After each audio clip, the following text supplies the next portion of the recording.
and police harassment simply for asking questions of this government or choosing to voice an opinion on the state of affairs in our country. So I, as a parliamentarian, garbed in parliamentary privilege, now choose to use this platform that the people have given me to ask the questions that the people want to ask and to give voice to their thoughts, so that this government may know that arresting, attacking and repressing voices will not hold. I trust my honourable colleagues on the Treasury benches will not shout me down, that you, Mr. Honourable Chairman, sir, will let me speak for the entirety of my allotted time, and that Lok Sabha TV, paid for by taxpayers' money, will not turn the screens off. The American journalist Elmer Davis's words about the United States are just as relevant to the celebration of the 72nd anniversary of the birth of our republic. That this republic was not created by cowards, and cowards will not preserve it. So today, I speak of cowardice and courage, and of the difference between the two. Of those cowards who hide behind the false bravado of authority, of power, of hate, of bigotry, of untruths, and dare to call it courage. After all, this government has turned propaganda and disinformation into a cottage industry, whose biggest success is the recasting of cowardice as courage. I will lay out various instances where this government has demonstrated courage. The government claims it has shown courage to bring in a law that questions on arbitrary parameters who is or who isn't an Indian. The Citizenship Amendment Act was passed in 2019 in this House on the pretext of granting citizenship to persecuted Hindus and other minorities in neighbouring countries. At the same time, it threw into an abyss of insecurity millions of Indians who had been living in this land for generations. But the rules by which this act will be implemented were not yet prepared by December 2020, according to the Ministry of Home Affairs. The deadline has yet again been extended till April 2020. If indeed this government cares so much for those persecuted in neighbouring countries, why does it miss deadline after deadline to notify these rules? And meanwhile, very many of us have mustered the courage to tell the government, "Kagaz nahi dikhayenge." Trying to exert central influence over Shantiniketan, Tagore's haven, is not enough to change your colours. Only a small portion of Jana Gana Mana was adopted as our national anthem. I urge the government to read the rest of it. Maybe it will help you understand Tagore, as you call him, and Bengal a little better. My colleague, the respected floor leader of the Congress party, happened to also quote these very words. But I think repeating them over and over again would do our nation some good. Ahoraho tabo ao bhan procharito shunitabo udaro bani. Hindu, Bauddha, Sikh, Jain পারসিক মুসলমান ও খ্রিস্টানি পূরব পশ্চিম আসে তব সিংহাসন পাশে গাহে প্রেম হার হয় গাথা জনগণ ঐক্য বিধায়ক জয় হে. Hail unity, hail religious diversity. The courage to make India, the world's greatest democracy, into a virtual police state whereby a single dubious complaint, both an eminent member of this House as well as one of India's most veteran journalists, is charged with sedition. The courage to try and take over every state government by hook or by crook, whether you have won the popular mandate or not. You claim you are wedded to constructive cooperation and cooperative federalism. Instead of partnering with state governments, you try and muscle them out at every opportunity. Does the ruling party wish that its legacy be that it governed the largest democracy in the world, or that it imposed a one-party rule in India? Ask yourselves. The courage to announce a national lockdown at only 4 hours' notice, causing untold misery, countless deaths, the sight of thousands walking for hundreds of miles with no food or money. This government spent less than 2% on social transfers, in contrast to OECD countries who spent 20%, and 6% which was spent by middle-income countries. The courage, no, the brazen audacity to announce an economic rebound. India was the single worst performer among developing countries in the year 2020. Even if we believe this government's economic survey, the economy was lower by 7.7% in 2020 and will rise by 11% in 2021. So in effect, by 2022, that is over a 2-year time span, the economy will be flat, just at the 2019 GDP number. The survey proclaims that growth is the biggest poverty alleviator. Honourable members of this House, we are going to have no growth for 2 whole years. I don't understand the celebration. I come from a rural constituency and a source for migrant workers. The distress in the MSME sector is real. This rebound is one where large, strong enterprises have become stronger. It is not V-shaped, it is K-shaped. 1% of rich and successful citizens have become richer, and the pains of the MSMEs have only increased. The government had the courage to say that it gave 1,13,000 crores via the direct benefit transfer scheme, only to take the same money away from those very same people and the middle class in the way of increased cess on petrol and diesel. We are not a nation that is growing and sharing its wealth. We seem to be a nation that is only finding ways to share our poverty. The hype today is that post-budget, the Sensex jumped. In a country where only 6 crore people pay taxes, only 4.6% of the total population, how many do you think are invested in the Sensex that they should jump for joy when the Sensex jumps?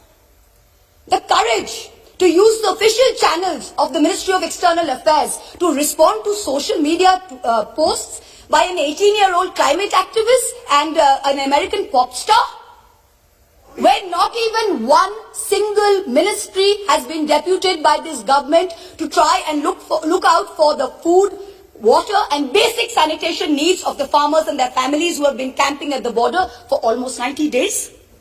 And finally, the courage to bring in 3 farm laws when the opposition, farmers across the country, as well as the government's oldest ally, warned it was unacceptable. I wish to remind this government that India, under Prime Minister Lal Bahadur Shastri, committed 3 things to Sant Fateh Singh, the Akali leader. The creation of a Punjabi-speaking state, open-ended public procurement, and an assured return on agricultural produce. These farm laws threaten to snatch away 2 of these guarantees. These laws were arrived at without consensus, tabled without scrutiny, and rammed down this nation's throat with the brute force of the treasury benches. They have firmly established this government's motto of brutality over morality. And everyone else in this country has been portrayed as a coward or a terrorist, from the farmers to the students to the old ladies of Shaheen Bagh. You say you have courage. You claim you have done so many things that no other government before you has done. Yes, that is true. In true fascist fashion, you have made every act of pettiness, of vengeance, of hate, of bigotry a part of your narrative of courage. The reason no one has done it before you is not because no one had the courage, but simply because it was not the right thing to do. Has that thought ever struck you? And India's tragedy today is not just that her government has failed her, but that her other democratic pillars, the media and the judiciary, have failed her too. Lord Hayne, the Labour peer, said in the House of Lords, what is the point of being a member of Parliament, either in the Commons or in the Lords, if you don't discharge your responsibilities? And, where appropriate, use the privileges that you have in order to promote justice and liberty. So today, like a true child of Bengal, I will stand here and be courageous. Trust me, Mr. Balu, we have not lost the fighting spirit. Even though the government spin factories will later portray it as cowardice or even plagiarism, I will lay out a few home truths by using my parliamentary privilege that guards me from charges of sedition and contempt for anything I say in this House. And Mr. Law Minister, sir, if you're present on the premises, with all due respect, this time you have neither the right to shut me up nor to try and get my words expunged from the record. The sacred cow that was the judiciary is no longer sacred. It stopped being sacred the day a sitting Chief Justice of this country was accused of sexual harassment, presided over his own trial, cleared himself, and then proceeded to accept a nomination to the upper house within 3 months of retirement, replete with Z+ security cover. The judiciary stopped being sacred when it chose to squander the greatest opportunity that any bench of the highest court of this land has ever seen, to reinforce the founding principles of our democratic republic and to uphold the rights enshrined in Part 3 of our constitution. Instead, it let Mausa. 1 second, please. Please, Mau. He cannot discuss. Please, in the House. You wait. And Nishikantam is a point of order. The minister is on his legs. Please, 1 second, please. Yes, Minister. 352(5). 352 point of order, 352(5). Yes. Premchandra ji. She cannot discuss. 352(5). The Chief Justice, the conduct of the Chief Justice of India. Let the minister Here. Without giving the prior notice and approval of your chair.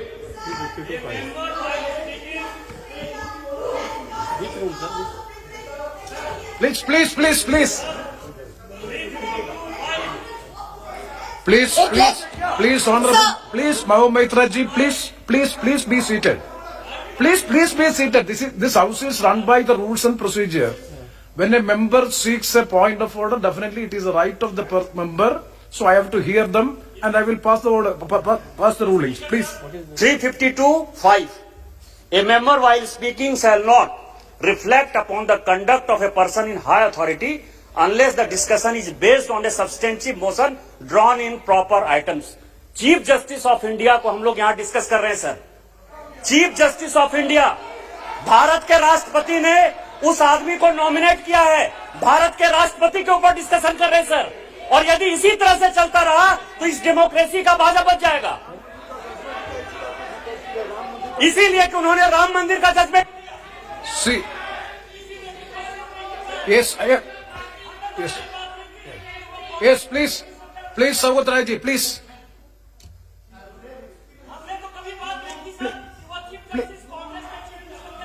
Please. Saugata Rai ji, please. Please. Hey, please. चार बार नहीं sir, हमें sago Rai ji आप sir आप बोलिए ना, आप बोलिए। That member is shouting. आप please sir, under water honorable member under 352(5). Oh, please. I am going for an explanation. When the honorable member Mahua Moitra spoke, she did not refer to any person by name. She did not mention anyone. And what? देखो आज आप कुछ नहीं समझते, बैठिए। Number 2, she referred to a person who was the Chief Justice. If that man would be Chief Justice now, no mention could be made against him excepting by way of impeachment or accepting by a substantive motion. That man is a retired Chief Justice. He is not a man in high authority, and his name has not been mentioned. Not one word of what Mahua said should be expunged. I appeal to your good sense, sir, and your fair play and justice, Yes. that don't Yes, let please. this lady be stifled by the minions of this ruling party. Yes, honorable minister. मैं ये कह रहा था chairman साहब, ये जो माननीय सदस्य बोल रही थी, इसने सेक्सुअल हरेसमेंट का आरोप लगाया चीफ जस्टिस ऑफ इंडिया पे। ये हमारे लिए शर्म की बात नहीं है, और इस हाउस में हम डिस्कस कर रहे हैं, और सौगत राय जैसा आदमी इसको डिफेंड कर रहे हैं। ये इतने विद्वान आदमी इनको डिफेंड कर रहे हैं। ये तो शेमफुल एक्टिविटी है। आप चीफ जस्टिस ऑफ इंडिया पे सेक्सुअल हरेसमेंट का आरोप लगा रहे हैं openly. Mahua Moitra ji, please. It is a misconduct of the member. Misconduct of the member. Let me pass the observation of the chair. We will go through the proceedings. If anything it is affecting the higher authority and anything which is unparliamentary, definitely it will be looked into and it will be corrected. Please try to avoid such observations. No, sir. Sir, it is extremely important that I not only not avoid this, please, sir. It is very important that I not only not avoid them, but I bring them up. Because I did not accuse the honourable gentleman of sexual harassment. Please. Somebody else did. A trial happened which he presided over. Number one, let me put it on record. I did not. It is a matter of great shame that someone sitting in the Chief Justice of India's chair, to which he had been appointed by the President of India, was accused of such a horrible act. I did not do it. Instead, let migrants walk She to is their repeating deaths. the subject. Please. It let our greatest It should not be activists done. and modern It should freedom not be done. fighters rot in jail. She is repeating the It target. now sits back as She is not obeying the order. Chairman sir, she is not obeying the order. Chairman sir, she is not obeying the order. Again she is repeating. See, anything objectionable will not be there on the records. Please. Sir, Yes. Obeying the order of the chair also. No, anything She is again repeating the same charges against the Chief Justice of India. sir, Please, is it please. on? Sir, I have what? excuse me, sir. Please, Mahua Moitra ji, please be Excuse seated. me, sir. Please. Sir, you are welcome. Sir, Hadi. Mahua Moitra ji, Hello. You have already made your observation. Yes, sir. Please, Let please, me please continue have, with my speech. Please Let have the me- patience. Please let- have the patience to Yes, hear the sir. chair, please. Yes, sir. Please, Let me please. continue. See, the matter is there is. Let me continue my speech, And sir. please, please, Mr. you Chairman, please sir. wait. Thank Don't- you. don't be so- Instead, What, madam? the Madam. judiciary stopped being sacred when it chose to squander the greatest opportunity Wonderful. that Yes. any bench of the highest court of this land has ever seen. Mohammed Raji, please address to the chair. Please hear the chair. Please be seated. Please be seated for 1 second. See, the matter is 352-5. 356. I'm calling 356. Yes. 356. The Speaker, after having called the attention of the House to the conduct of a member who persists in irrelevance or in tedious repetition, either in own arguments or the arguments used by other members in debate, may direct that member of discontinue the speech. Again he is repeating, sir. Yes. आपके observation के बाद again he is repeating. Nishikant Dubeji, wait. Nishikant Dubeji, we have already disposed of the issue. Yeah. See, if anything objectionable to the higher authority regarding the Chief Justice, any allegation is there, please. Definitely the chair will go through. Please. The chair will go through the proceedings. If anything is objectionable, definitely it will be expensed. Yes, please continue and please don't repeat it. Sir, the judiciary stopped being sacred when it chose to squander the greatest opportunity that any bench of the highest court of this land has ever seen, to reinforce the founding principles of our democratic republic and to uphold the rights enshrined in Part 3 of our Constitution. Instead, it let migrants walk to their deaths, it let our greatest activists and modern fighters rot in jail, and it now sits back as a mute spectator when our young are prosecuted for cracking a joke. The judiciary seems to have forgotten the constitutional principle of separation of powers, that Parliament and Parliament alone can legislate. If something is bad in law, then the courts can strike it down or stay it on grounds of unconstitutionality. But unless it is so, the courts must do nothing. The government alone must face the consequences.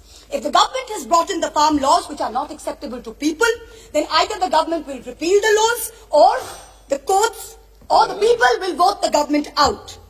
We urgently need the sagacity and courage shown by the High Courts during the emergency when they delivered ADM Jabalpur and like decisions. The Supreme Court, unfortunately, is failing the common citizen and is being perceived as protecting the privilege and, ironically, only itself. A very large section of the Indian media has plummeted to new depths, both in terms of lack of factual reporting as well as the total absence of journalistic ethics. And yet, even when the bar is so low, the WhatsApp chat leaks detailing correspondence between a large government-leaning media channel and the head of the TV ratings agency exposed the utter filth and the crony capitalism that, ironically, this government claimed to be saving us from. What is left of the resilient media is being targeted with the provisions of the UAPA and other draconian laws. You keep taunting the Congress about the emergency, but India today is in a state of undeclared emergency. But the government has miscalculated. There is a fundamental difference between cowardice and courage.